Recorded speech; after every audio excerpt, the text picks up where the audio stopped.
Confortians, how are you all? I hope you all are safe and fine.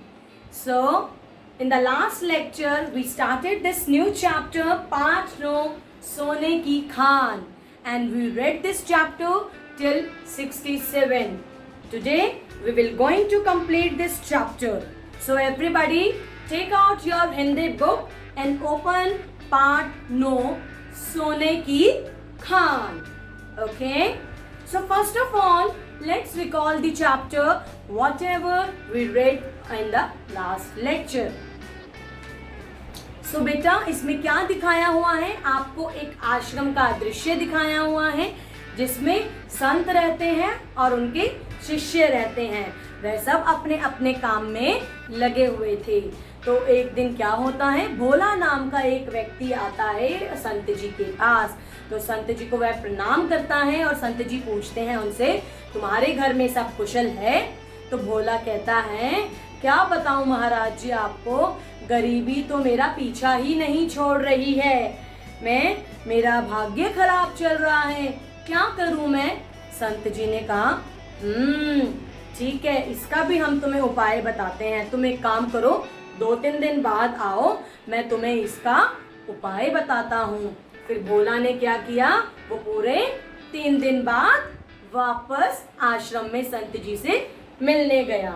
संत जी को भोला ने फिर से प्रणाम किया और संत जी बोले, अरे वाह, तुम तो अपने वादे के बड़े पक्के हो, पूरे 3 दिन बाद आ गए। तो भोला ने कहा, बस महाराज जी, अब आप मुझे जल्दी से मेरी गरीबी से छुटकारा दिलाने का उपाय बता दीजिए। तो संत जी ने कहा, हाँ जरूर जरूर, तुम पहले एक पुण्य का काम करो। तुम एक काम करो, यहाँ पे आश्रम में तुम्हें पता है बहुत से संत महात्मा आते रहते हैं। तुम एक काम करो कि यहाँ का जो कुआं है वो सूख गया है, पानी की बहुत कमी है, तुम थोड़ा सा कुआं खोद दो हैं और यह पुण्य का काम तुम कर दो। तो फिर भोला ने कहा, महाराज जी, यह करने से मुझे गरीबी से छुटकारा तो मिल जाएगा ना? तो संत जी ने कहा, तुम पुण्य का काम तो करो, भगवान तुम पर प्रसन्न होंगे और तुम्हारी सहायता अवश्य करेंगे, जरूर करेंगे। तो 2 दिन तक क्या किया भोला ने, खुदाई की और लास्ट में उसको क्या मिला, एक घड़ा मिला। और वो उस घड़े को लेकर किसके पास गया, संत जी के पास गया। और संत जी ने क्या कहा, तुम इसका मुंह खोलो, जरा ओपन तो करके दिखाओ कि इसमें है क्या। तो उसने दिखाया और वो खुद देखकर एकदम से दंग रह गया, क्योंकि उसमें क्या था, उसमें बहुत सारे चांदी के सिक्के भरे हुए थे। सो बेटा, in last lecture we read till here. Now we will complete this chapter. So let's get started with the page number 68. First line. भोला, महाराज जी, इसमें तो चांदी के सिक्के भरे हुए हैं, लीजिए संभालिए। संत, नहीं भोला, यह तुम्हारे परिश्रम का फल है और इस पर तुम्हारा ही अधिकार है। तो भोला ने क्या कहा उन चांदी के सिक्कों का घड़ा देखकर? उसने कहा कि महाराज जी, इसमें तो चांदी के सिक्के हैं, आप लीजिए और आप इसको संभालिए। तो फिर संत जी ने क्या कहा, नहीं भोला, यह परिश्रम जो तुमने मेहनत करी है 2 दिन से, जो तुम ये खुदाई कर रहे हो, पुण्य का काम कर रहे हो, ये सिर्फ तुम्हारे कर्म का ही फल है। तुम ही इसे रखो, इस पर तुम्हारा ही अधिकार है। भोला, यह तो आपकी कृपा का फल है। संत, नहीं, भाग्य बनाने के लिए कर्म जरूर करना पड़ता है, कर्म करने पर ही फल प्राप्त होता है। इन सिक्कों से कोई काम धंधा शुरू करो, तुम्हारी गरीबी सदा के लिए मिट जाएगी। याद रखो, परिश्रम ही सोने की खान है। तो भोला ने क्या बोला संत जी को, संत जी, यह तो आपकी कृपा का फल है जो मुझे यह प्राप्त हुआ, जो मुझे यह घड़ा मिला चांदी के सिक्कों का। तो महाराज जी ने क्या कहा, नहीं, ये तो भाग्य, अपना अच्छा भाग्य बनाने के लिए हमें कर्म करने पड़ते हैं, कर्म करते हैं हम तभी हमें फल प्राप्त होता है। बेटा, अगर आप पढ़ाई करते हैं, खूब अच्छी पढ़ाई करते हैं, तभी आपके अच्छे मार्क्स आते हैं।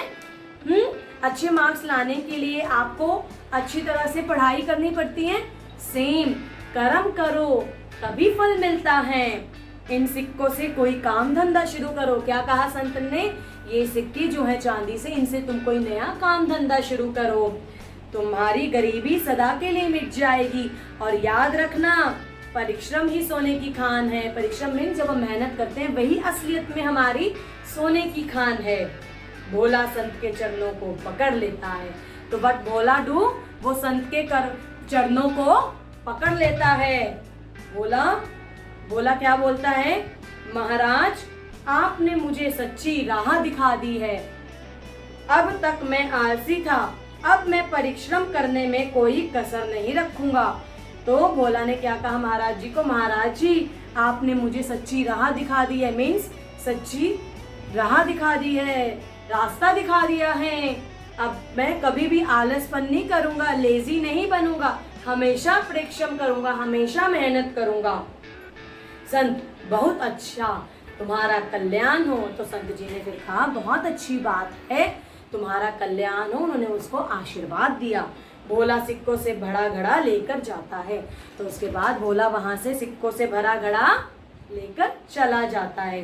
तो बेटा, हमने इसमें क्या सीखा? इस चैप्टर में हमने सीखा हमें बड़ों का आदर करना चाहिए, बड़ों की रिस्पेक्ट करनी चाहिए, परिश्रम का महत्व, कि अगर हम मेहनत करते हैं, परिश्रम करते हैं तो हमें उसका फल जरूर मिलेगा। हमें बड़ों की सेवा भी करनी चाहिए, उनका कहना मानना चाहिए, और कभी भी लेजीपन नहीं करना चाहिए, आलस नहीं करना चाहिए। सो बेटा, whenever your parents are saying something to you to do something, just listen to them, obey them.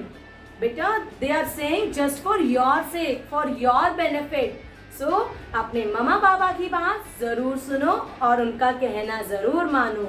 So today we have completed this part no सोने की Khan chapter. Okay, and you all have to read this chapter again twice. Okay, so now we will meet in next lecture. Till then, bye bye, be safe.